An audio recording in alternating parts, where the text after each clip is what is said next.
These are the frame glasses, and they just killed the iPhone. Sorta. Let me explain.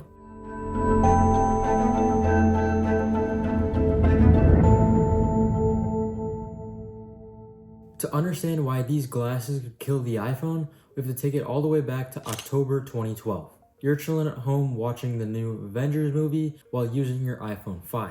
Meanwhile, Microsoft just unveiled Windows 8 to the world. It's the first time the company made such a radical change to the operating system since Windows 1.0 came out all the way back in 1985 with a graphical interface. And people hated it. They didn't like how Microsoft replaced the start menu with the start screen, since users who were used to getting greeted by their wallpaper on launch now had to fiddle around with this brand new UI. And let's talk about the UI. It was dominated by these live tiles, which were essentially like widgets for different apps and programs. In theory, these sounded really cool, but in practice, with horrible developer support, they were really unpopular with users. Along with this, the UI wasn't very thought through since old and new design systems were present in the same OS. But Windows 8 wasn't entirely a failure, although you may remember it that way. This version of Windows actually gave way to Windows 10, which ended up being one of the most popular versions of the OS, with it still having over 65% market share all the way now in 2024, almost 10 years after its initial release. A lot of visual elements that are staples of Windows 10 were actually tested on Windows 8, like that start screen. That basically became what happened when you clicked on the Windows button, and all the live tiles were basically what were shown. Plus, the overall style of Windows 8 was reused on Windows 10, just a bit more toned down. My point is that although the first time Microsoft unveiled these new elements, they weren't all that successful, it gave them place to experiment, and with later releases,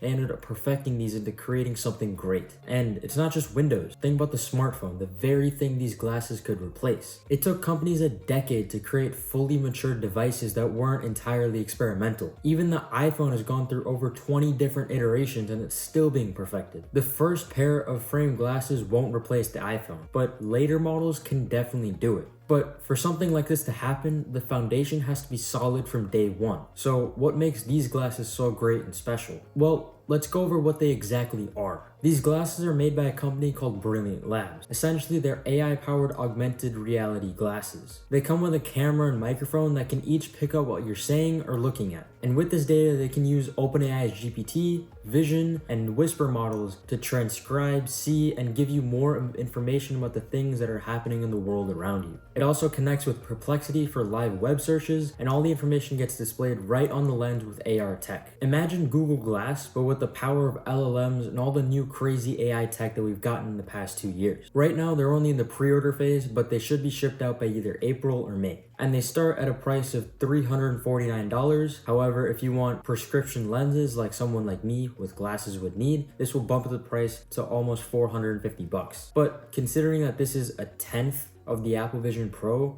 it's not bad at all. The company has also created an app called Noah where you can pair your glasses and check on them with your phone. But the thing that'll help these the most, in my opinion, is the fact that they're open source. No, seriously, here's the GitHub repository. This is why that's big. For any new platform to succeed, there has to be app and developer support. Why did the iPhone succeed, but the live tiles on Windows didn't? Developer support. Why were people complaining about foldables when they first came out? They didn't have app support. But if the frame glasses are open source, there won't be any issues of app support. Plus, developers will definitely mod and upgrade this thing, and if the mods end up being good enough, they could come into an official release from Brilliant Labs for a new iteration of the frame glasses. This creates a feedback loop for crazy fast iterations, and this is the reason why these glasses just killed the iPhone. As of right now in 2024, the iPhone is not harmed at all by some random glasses from a random startup no one's ever heard of. But just wait 10 years until these things have had time to mature and develop into a fully capable product. That's when it's over for the iPhone. But hey, who knows what'll happen? I, for one, don't know if my predictions are going to be right, but one thing I do know is that keeping up with new tech stories like this can be challenging. That's why I created my own newsletter platform called the Handbook. It's available for free on my personal website, and if you enjoy tech, business, and design, you should definitely create an account. I won't spam you or try and sell you a course, so if you're interested, I'll leave a link in the description. But that's going to be it for this video. I hope you enjoyed, and if you did, make sure to like and subscribe. That's going to be it from me. See ya.